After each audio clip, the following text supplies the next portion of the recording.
Hey everyone, welcome back and thanks for joining me on this episode of the Adult Autism, a Spectrum of Uniqueness podcast. Here's a question for you. If I asked you to picture an autistic person, who comes to mind? One of the things I like about doing this series is that many of the myths we're discussing just didn't appear out of thin air. Most of them started with this a small piece of truth. But over time, that little nugget grew into a much larger conclusion, one that the evidence doesn't necessarily support. Well, today's myth is a good example of that. And it relates to something I talked about on a previous podcast episode. If you ask someone to picture an autistic person, there's a good chance they'll imagine a child. Maybe a young boy, sitting alone on the playground and probably receiving special education services at school. And, for decades, that's been the image of autism presented in the media and even scientific research. So it's totally understandable why people came to believe autism is primarily something that affects kids. But today, we're going to examine whether that conclusion actually holds up when we take a closer look at it. All right, welcome back to Autism Myth Courtroom. And in this series, we take one common autism myth at a time and place it before the court. Not to, embarrass the people who believe it, but just to take a good look at the evidence and decide whether there's any validity to it. All right. Court is now in session. The charge before the court today is autism is a childhood disorder.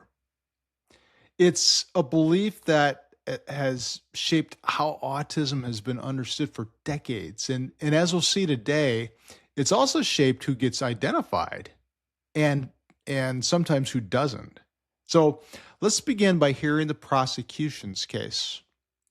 Now, if we're being fair, and I think we should be, the prosecution has several arguments that sound perfectly reasonable.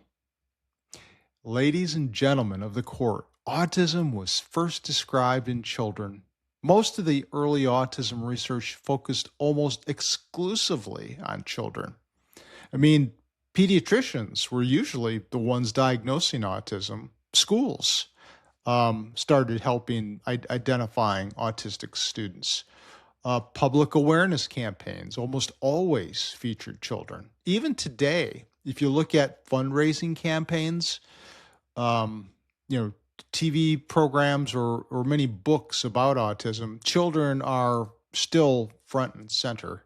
So if that's been the picture people have seen for decades, is it really surprising that many concluded autism is a childhood disorder?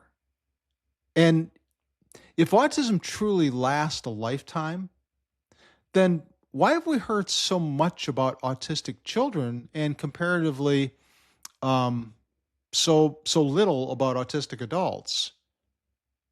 And there's one more argument the prosecution would probably make. It goes something like this. If someone really were autistic, wouldn't someone have noticed it when they were growing up? And honestly, that's a fair question. That's actually something I asked myself when my adult son was diagnosed with autism a few years ago. And it's probably the strongest argument the prosecution has. Now, let's hear what the defense has to say.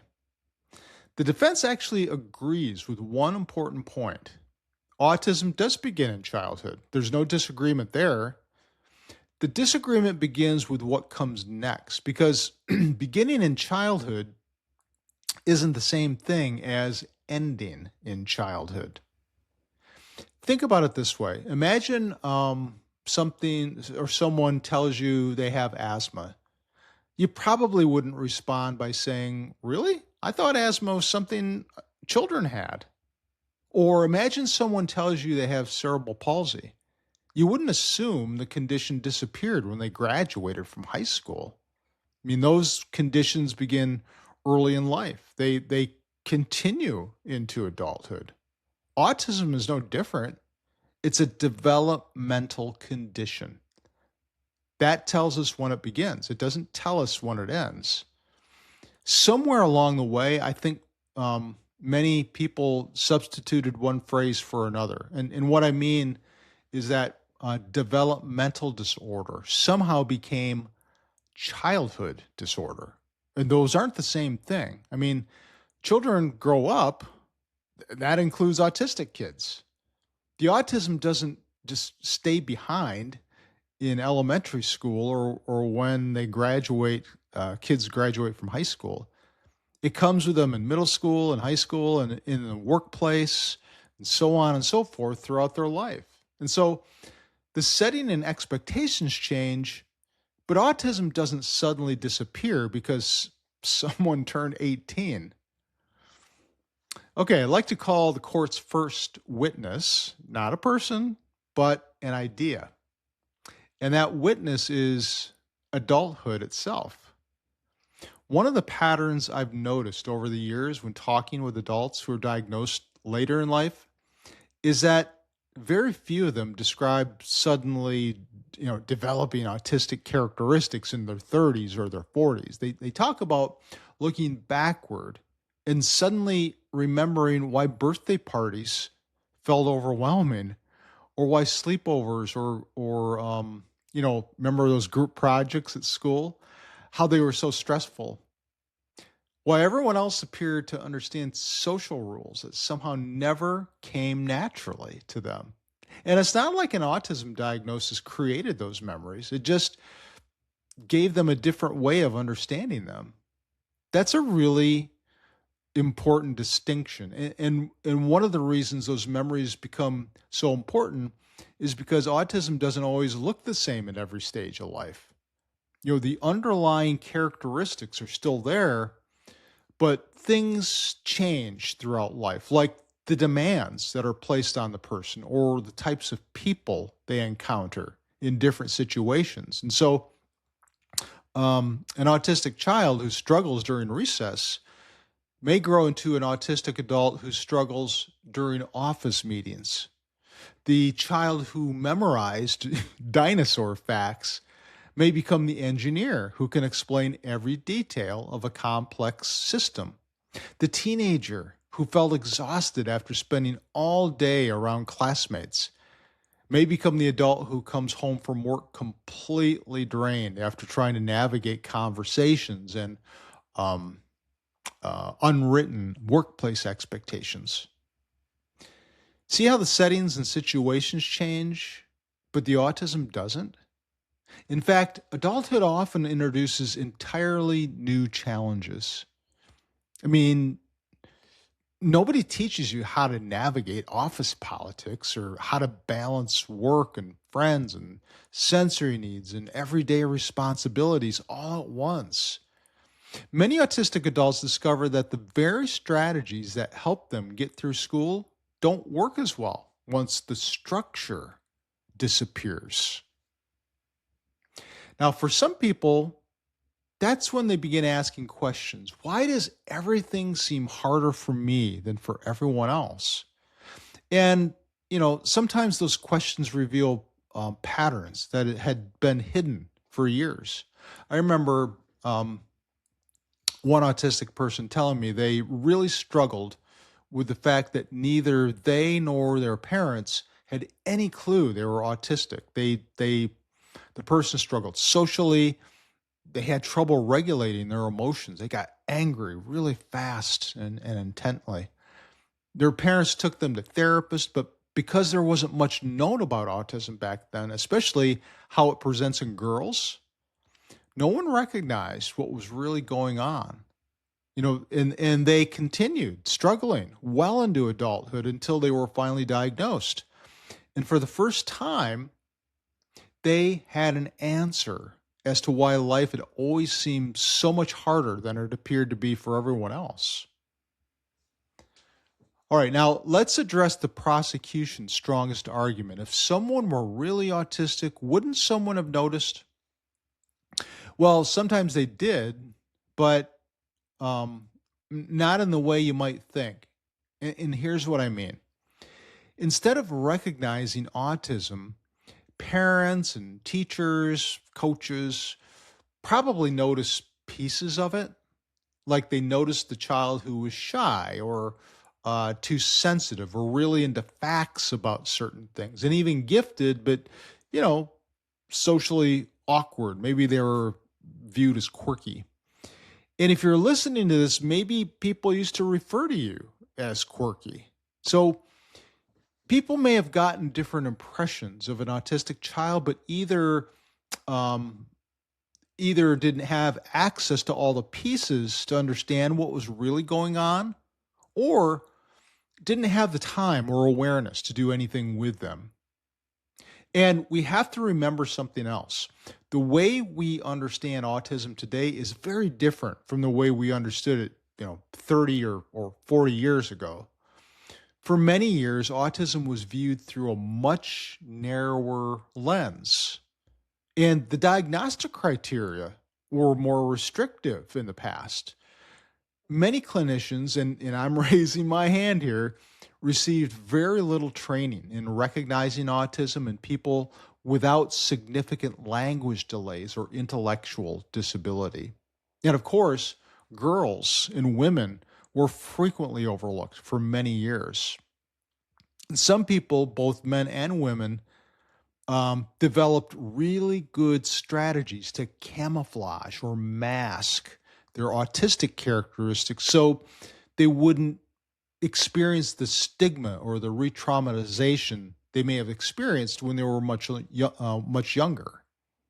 So when someone says, "How could you have gone 40 years without anyone noticing?"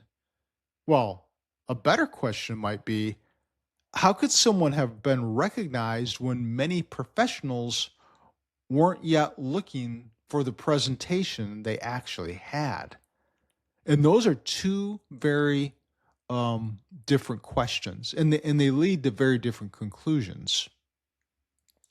Okay, let's call one final witness, that being history. Here's the thing about history.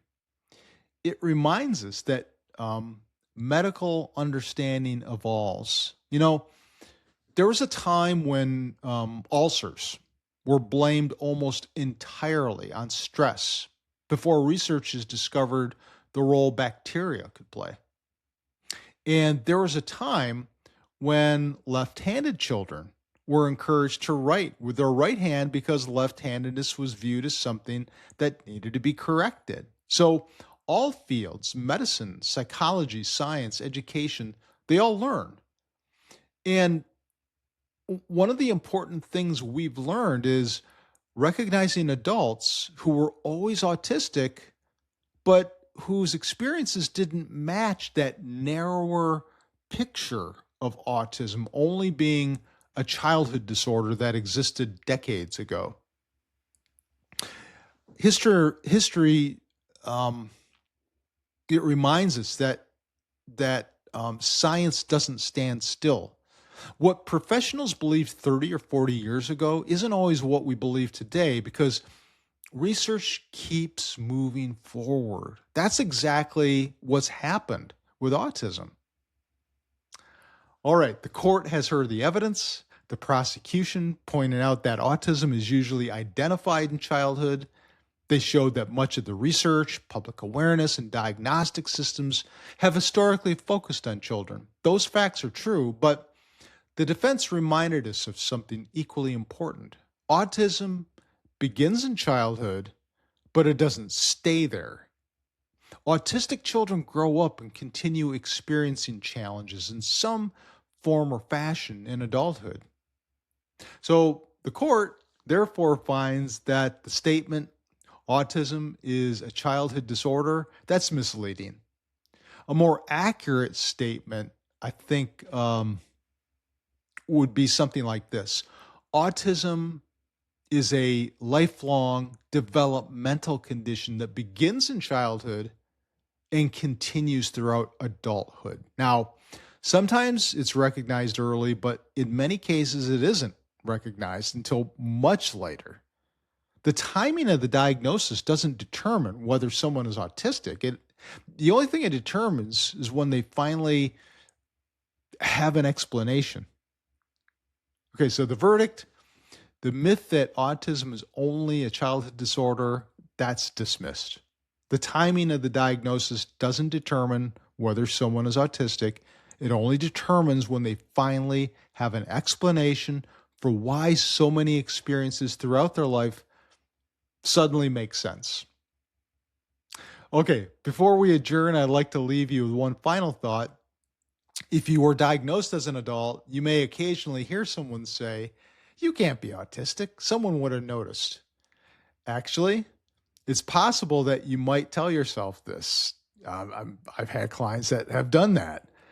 Don't feel like you have to defend yourself. Remember this: many people likely did notice something, that you're shy or hyper focused on things, or emotionally reactive, or awkward, or whatever.